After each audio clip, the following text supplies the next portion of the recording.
Also tell you overall India total cases now stand at 35,365. Deaths are 1152.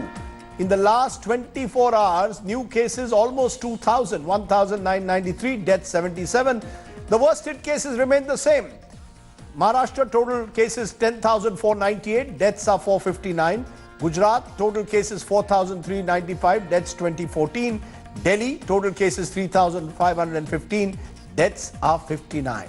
But the big story at the moment is the government's decision to enforce the lockdown for 2 more weeks up to the 17th of May, creating red, green and orange zones. What's this all about? Let's go straight to our plasma screen to explain to you what the government is planning. Take a look first at the All India map. When we look at India's hotspots with the highest cases, these are the red zones marked in red. Remember, the definition of a red zone takes into account the total number of active cases, doubling rate of confirmed cases, and the surveillance feedback from those districts. So across all the major metros, and that's key, the big cities are particularly where you will see, and states like Maharashtra, where you will see a large number of hotspots. Tamil Nadu also in the south standing out.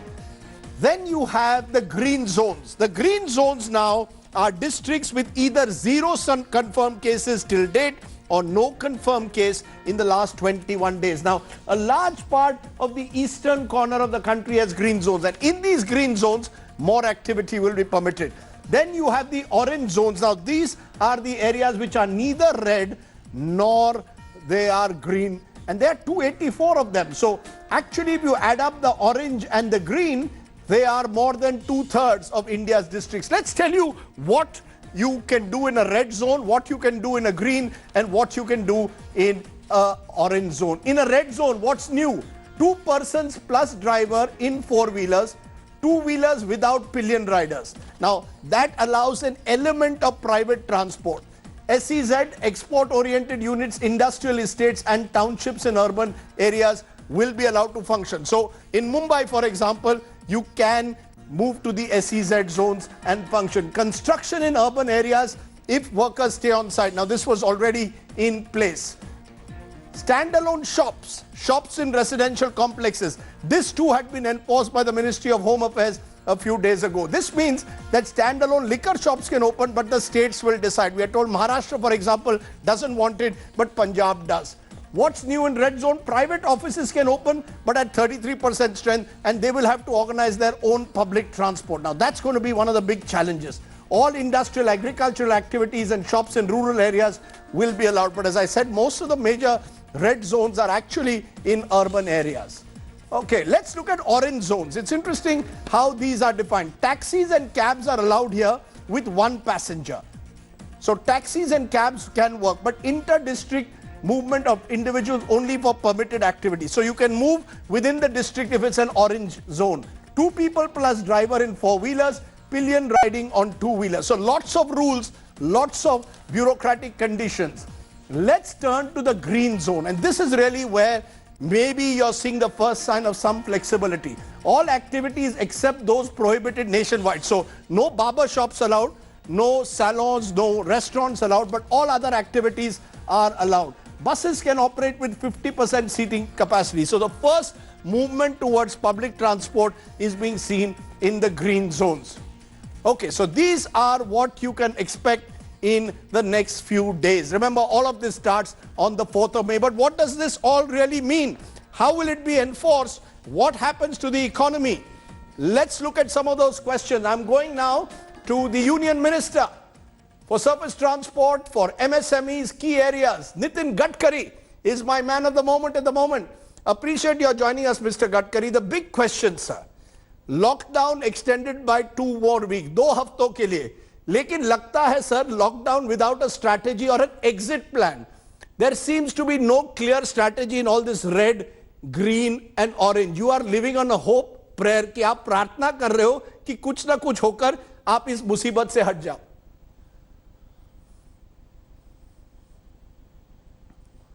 ऐसा मुझे नहीं लगता। आज देखिए, corona के संक्रमण को रोकने के लिए जी। जहां कोरोना के डिसीज से जो लोग प्रभावित हुए उसकी संख्या बढ़ रही है, वहां लॉकडाउन करना भी अनिवार्य है। और दूसरी ओर भारत सरकार ने बहुत से लिबरल अप्रोच में काफी बड़ी सहूलती भी दी है। इंडस्ट्री शुरू हो रही है, नेशनल हाईवे पूरा शुरू हो गया है, एक्सपोर्ट इंपोर्ट शुरू हुआ है। केवल हमारे यहाँ भी जो एक राज्य से दूसरे राज्य जाने वाले जो हमारे लेबर है जिनका संक्रमण हुआ था, उनको भी बच्चों को उनको सबको ले जाने की व्यवस्था हो रही है। मुझे लगता है काफी रिलैक्सेशन है और हमको ये दोनों बातों का भी पालन करना पड़ेगा। ये कॉन्ट्राडिक्शन नहीं है, एक दूसरे के लिए पूरक है और सरकार ने बहुत विचारपूर्वक इसको अमल किया है, ऐसा मुझे लगता है। Sir, I will come to industry in a moment, but let me focus on this red, orange और ग्रीन जोन्स का जो कॉन्सेप्ट है।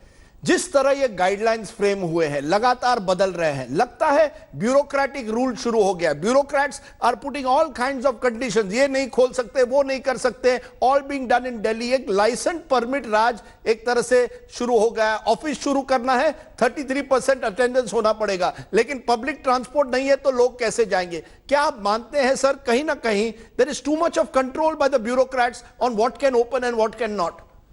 दिल्ली में पहली बात तो ये बिल्कुल टेम्पररी फेज है। जैसे गोवा में और अरुणाचल में जहां जीरो पर आया है, कोरोना के रुग्ण जीरो है, तो वहां रेगुलराइज होगा लाइफ। और जहां ये रेड स्पॉट्स है, जहां इसका परिणाम ज्यादा है, उसके लिए हमको संभाल कर ही जाना होगा।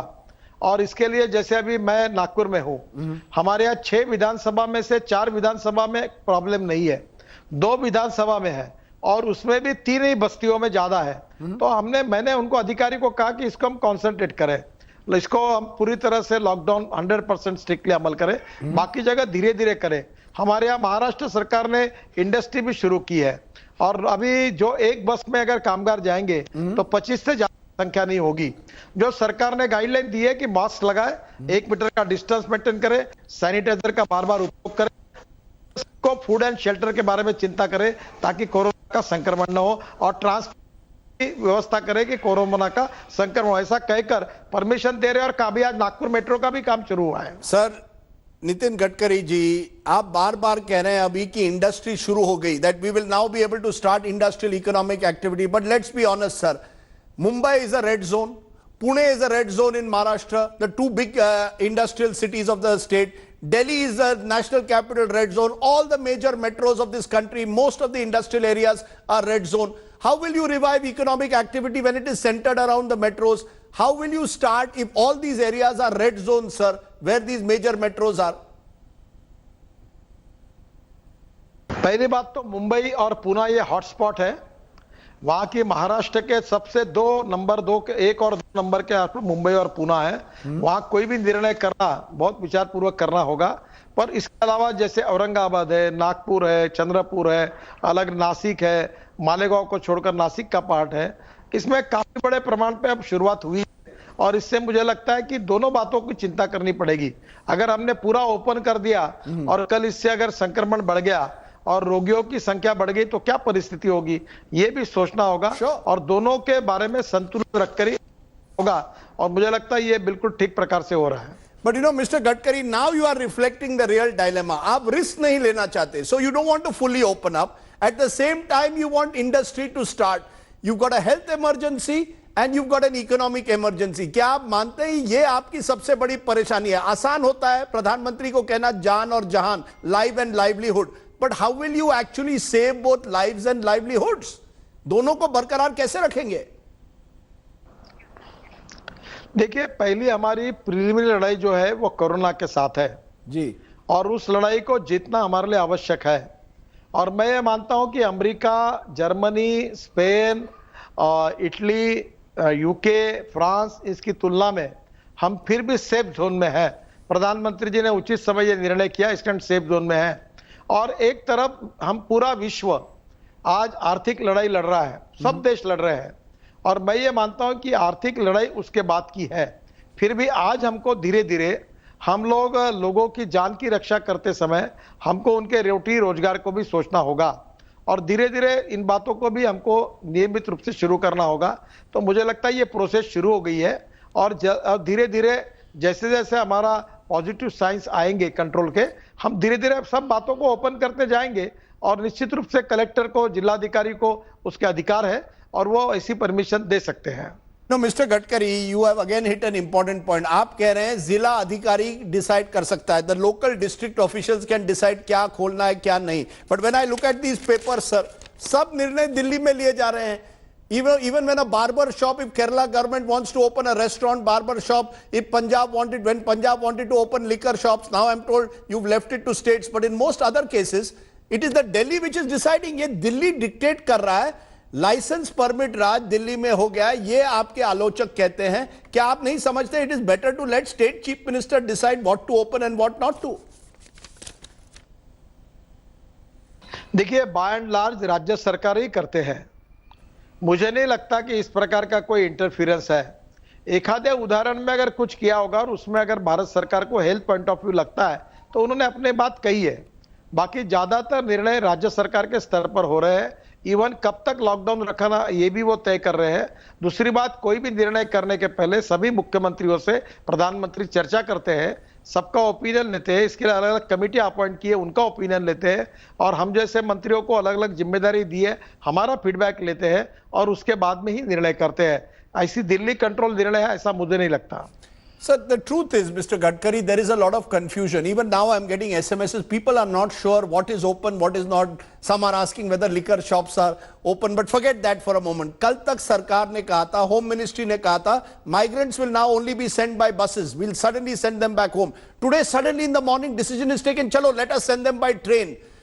आप इंडस्ट्रियल एक्टिविटी शुरू करना चाहते हैं, you want to start industrial activity, और अब आपने माइग्रेंट्स को ट्रेन भी दे दी है. So there is confusion in what you want, because अगर वर्कर्स चले गए तो इंडस्ट्री कैसे शुरू होगी?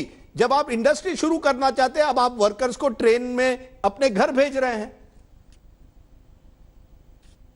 पहली बात, कोई कंफ्यूजन नहीं है. मैं एनएचआई के रोड के बारे में कस्टमर में बताऊंगा. करीब 70% काम हमारे साइट पर शुरू हुए हैं. लेबर कैंप्स बने हैं और वहां हम उनको प्रोटेक्ट कर रहे हैं कोरोना से. तो मुझे लगता है कि ये अब रोड से जाए कि बस से जाए, कहां जा रहे हैं इसके ऊपर भी निर्भर करता है और धीरे धीरे सरकार अब इसको रिजॉल्व कर रही है. तो मुझे लगता है ये कोई कंफ्यूजन नहीं है. बहुत से काम शुरू है. अभी मैं नागपुर में रहता हूं, हमारे मेट्रो के कुछ काम शुरू करने की परमिशन मिली, वो भी शुरू हो गए हैं. इंडस्ट्री भी शुरू हुई है, लोग इंडस्ट्रियल एरिया में जाना भी शुरू हो गया है. तो मुझे लगता है कि थोड़ा संभाल कर हमको करना पड़ेगा और दोनों बातों के समन्वय रखकर करना पड़ेगा. हम खुद इन सब बातों का लगातार परीक्षण कर रहे हैं. जहां अड़चन आती है उसको सुलझा रहे हैं. परिस्थिति ऐसी विचित्र है कि अगर हम खुला कर दें और एकदम कोरोना के रोगी बढ़ जाए, मुंबई जैसी हालत हो जाए, पुणे जैसी हो जाए, तो क्या करेंगे? तो मुंबई, पुणे और दिल्ली के अनुभव से हमको कुछ सीखने की आवश्यकता है. Sir, my limited point mister Gadkari is that the lockdown has been extended. You want to at the same time extend relax economic activity, but without the free movement of labor, how will economic activity pick up? You will need to take a call on public transport. आपने green zone में public transport किया है, orange zone में थोड़ा और red zone में लगभग बिल्कुल नहीं. How do I then go from my residence to office if there is no public transport? मुझे लगता है बैंकों के कामकाज काफी ब्रांचों में शुरू हो गया है. विशेष रूप से गवर्नमेंट के कुछ ऑफिसेस खुल गए हैं. सब लोगों का इनकम टैक्स डिपार्टमेंट होगा, बाकी डिपार्टमेंट होगा, अभी रजिस्ट्री की डिपार्टमेंट है वो शुरू हो गया है. देखिए, और मैंने तो हमारे तरफ से मैंने लेबर को आह्वान किया है कि आप जाने के बजाय आपके रोजगार पर आइए. हमारे यहाँ अनेक लोगों को कहा कि आप रोजगार शुरू करिए. रोजी रोटी का सवाल है. आपके गांव में, आप गांव छोड़कर इसलिए आए कि आपको रोजी रोटी नहीं थी, तो आप गांव में जाकर रोजी रोटी कहां से मिलेगी? तो इसलिए आप काम पर ज्वाइन हो जाइए. ये भी कहा और कुछ लोग पलटकर अब काम पर भी ज्वाइन हो रहे हैं. बीच की समस्या ऐसी थी कि वो अस्वस्थ हो गए थे, निराश हो गए थे, डर गए थे और इसलिए सबको लगा कि आप अपने घर चले जाए. पर अब वो परिस्थिति भी बदल रही है और जाने का इरादा करने वाले लोग अब काम के तरफ भी जा रहे हैं. ये भी कहीं कहीं देखने के लिए मिल रहा है. इसके बावजूद अगर कोई बोलते कि नहीं हमको जाना ही है, तो उनको जाने की अनुमति है. क्योंकि वो डरे हुए, तो उनको हिम्मत देकर उनको गांव जाएंगे, थोड़ी देर रहेंगे, फिर अच्छी स्थिति हो जाएगी तो वापस आ जाएंगे. You know, Mr. Gadkari, one of the defining images in the last few weeks has been of people walking hundreds of kilometers to go back home, migrant workers. And the biggest concern, sir, is most of them are in the MSME sector, the micro small industries of which you are minister, sir. There are at least 11 crore workers, 63 million MSME units. Many of them have not been paid. Most of these workers most of the MSMEs don't have an income. Today, Chidambaram is saying, former finance minister, that you should have at least a 1 lakh crore package of income assistance and another 1 lakh crore for loan assistance to MSMEs. Do you agree that you cannot have such a strict lockdown without giving a package to the poor who need it more? So we are making the lockdown strict, but without a package. पहली बात तो ऐसी है कि हमने MSME के लिए काफी बातों को ऑलरेडी अनुमति दी है।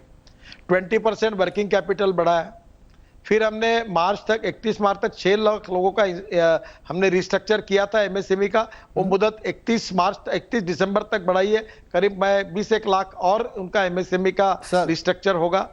दूसरी और सबसे इंपॉर्टेंट चीज जो है कि एमएसएमई में जो इंस्टॉलमेंट भरने थे जी, जो कार से लेकर हाउसिंग से लेकर इंडस्ट्री तक, उसमें 3 महीने का डिफर पेमेंट मिला है। और दूसरी बात गहरे पिछले 15 दिन में मैंने कम से कम 3 करोड़ लोगों से इंटरेक्शन किया है, वीडियो कॉन्फ्रेंस से, अलग अलग एसोसिएशन के साथ किया है, और उनके सबकी जानकारियां मेरे पास इकट्ठा होकर हमने ये वित्त मंत्री जी के पास जो बातें हम कर सकते हैं हमने पूरी की। Sir I am sorry to interrupt, you know, आज की तारीख में till date there is still no package for MSMEs. Whoever we speak to in the MSME sector says they have no liquidity, they are facing a crash crunch, they can't pay salaries. The truth is, sir, most workers, we are talking on Labor Day, have not got their salaries for the month of April. तो कहाँ है ये security net?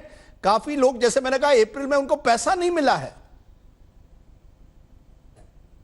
देखिए, पहली बात तो प्रधानमंत्री जनधन योजना के द्वारा हमने पैसा उनके अकाउंट में जमा किया। दूसरी बात, रेशन से उनको अनाज मिले इसकी व्यवस्था की।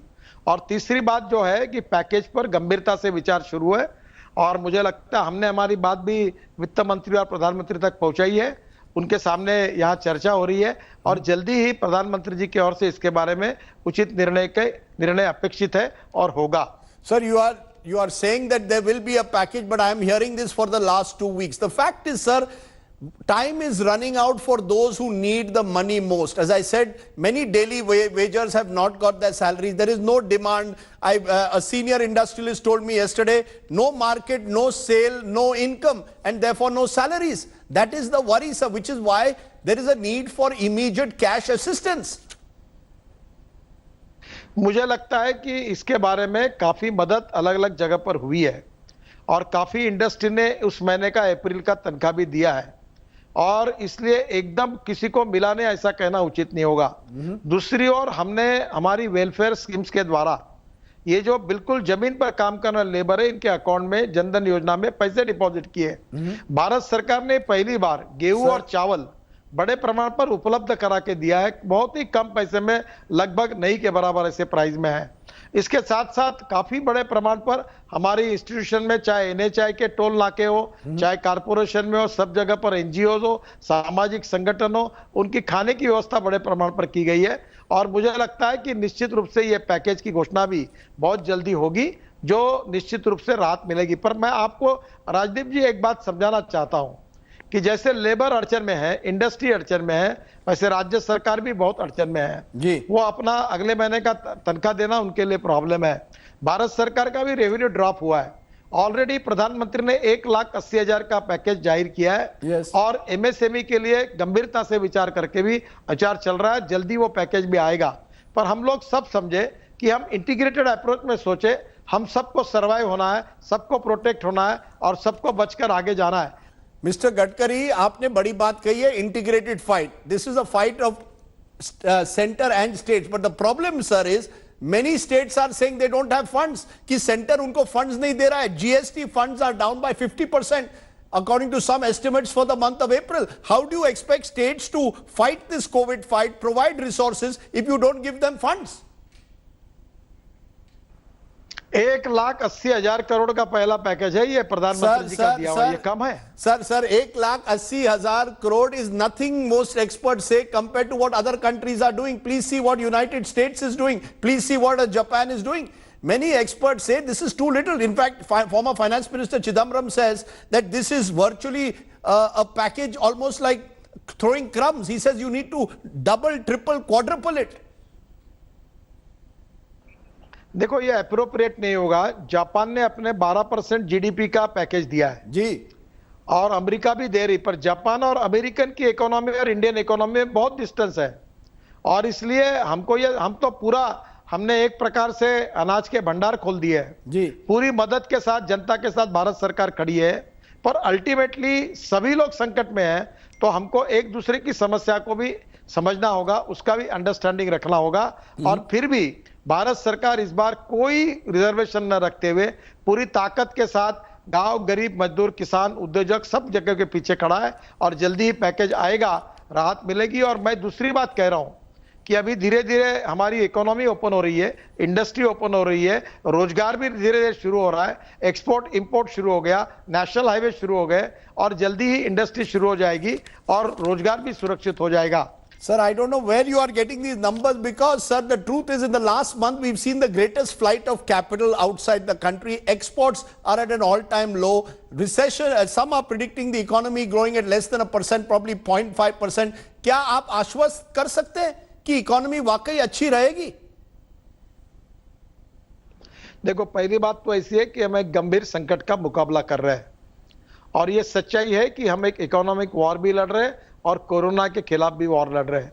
पर केवल हम नहीं लड़ रहे, पूरे विश्व की स्थिति ऐसी है। अमेरिका से लेकर, जर्मनी से लेकर, फ्रांस से लेकर, इटली से लेकर यूके तक सब लड़ रहे हैं। पर मैं आपको दूसरी बात बताता हूं, आप थोड़ा सा ये निराशा करने वाली बात को मत कहिए। जापान के प्रधानमंत्री ने कहा है कि जापानी लोगों की जो इन्वेस्टमेंट और इंडस्ट्री चाइना में है, वो अगर आउट ऑफ चाइना शिफ्ट होना चाहते हैं तो उसके लिए बड़ा पैकेज जाहिर किया है। मैं मानता हूं कि ये ब्लेसिंग इन डिस्गाइज है, और इसलिए ये आपत्ति के में इष्टापत्ति भी है। और मैं बहुत बार एक बात कहता हूं कि there are some people who convert problems into opportunities and there are some people who convert opportunities into the problem. तो मुझे लगता है हम लोग पॉजिटिव रहे, आत्मविश्वास को बढ़ाए, स्ट्रांग इच्छा शक्ति का परिचय दे, और हम होंगे कामयाब, और इस साथ से इसका संघर्ष करें और निश्चित रूप से हम जीतेंगे। सर ये बड़ी अच्छी बात है, हम होंगे कामयाब। द फैक्ट इज, सर, क्या आप आश्वस्त कर सकते हैं? Lot of people are watching this, they are in Mumbai, Pune, Bangalore, Delhi, they are asking, okay, 2 more weeks of the lockdown, how long will this process of one lockdown to another continue? देखिए, इसमें प्रधानमंत्री जी की सभी मुख्यमंत्रियों से बात हुई है, हम सब मंत्रियों को जिम्मेदारी, हमने हमारा फीडबैक उनके पास भेजा है, और सबकी सलाह मशवरे के बाद इसके बाद क्या जाहिर करना ये प्रधानमंत्री जी का अधिकार है, वही जाहिर कर सकते हैं। पर मैं इतना आपको कहना चाहता हूं कि जो पहली स्थिति थी उसमें काफी सुधार हुआ है, धीरे धीरे बहुत सी बातें रेगुलराइज हो रही है, और जल्दी से हम नॉर्मल स्थिति के तरफ बढ़ रहे हैं और बढ़ेंगे, और कोरोना को पूरी तरह से रोकेंगे। जो रेड जोन है, दिल्ली, मुंबई, पूना, यहां भी हमको कोरोना को रोकना होगा। सर, डर, मुझे जो लोगों को डर है कि प्रधानमंत्री नहीं, ब्यूरोक्रेट्स अब चला रहे हैं सरकार, और डर यह है कि ग्रीन जोन आगे जाकर बनेगा ऑरेंज, ऑरेंज जोन एक दिन बनेगा रेड, क्योंकि नंबर तो बढ़ते जाते हैं। क्या एक तरह से आप मानते हैं ये एक लंबी लड़ाई है? सर देखो, आप दोनों बाजू से बोलते हो, एक तरफ बोलते हैं कि ये लंबी लड़ाई है या जोन बदल जाएंगे, अरे भाई ये ना बदले इसीलिए तो लॉकडाउन आया, तो आप बोलते लॉकडाउन क्यों रख रहे हो? तो इसीलिए तो आप दोनों बातों को समझते हुए दोनों बातों के तरफ नहीं जाना चाहिए। मैं आपको बताता हूं पूरे विश्वास के साथ, अभी गोवा में और अरुणाचल में 0 हो गया, वहां कोरोना का एक भी नहीं है। धीरे धीरे हम अभी हमारे नागपुर में हमारा जो था वो संख्या कम हो गई है। तो मुझे लगता है हम हमारी कोशिश करके कोरोना की लड़ाई जीतेंगे और हमारे लाइफ को नॉर्मल करेंगे। तब तक कोरोना की लड़ाई चलने के साथ भी हम लोग धीरे धीरे हमारे कोरोना के गाइडिंग प्रिंसिपल को अपनाकर लोगों का आत्मविश्वास बढ़ाकर जितनी बातें हम लोग ओपन कर सकते हैं, शुरू कर सकते हैं, वो भी करेंगे। इसी प्रकार से जाना होगा, और ये कब तक होगा ये मैं तो भगवान नहीं हूं। परिस्थितियां आगे अगर कंट्रोल में आती है तो उसके बारे में उचित निर्णय होगा। इसके बारे में आज कुछ कहने की स्थिति में मैं नहीं हूं। इसके बारे में सभी मुख्यमंत्रियों से, सभी स्टेक होल्डर से बातचीत करके प्रधानमंत्री ही इसकी घोषणा उचित समय पे करेंगे। Nitin Gadkari, I appreciate your joining us. You've taken all the questions that we have. हम होंगे कामयाब. Let's hope for all the best. At the moment though, it seems like a bit of a bureaucratic maze that we are faced with. Thank you very much. Hi everyone, Preeti Chaudhary here. Hope you like this video. For latest news and analysis, like and subscribe to the India Today YouTube channel. And don't forget to press the bell icon to stay updated. Thank you for watching.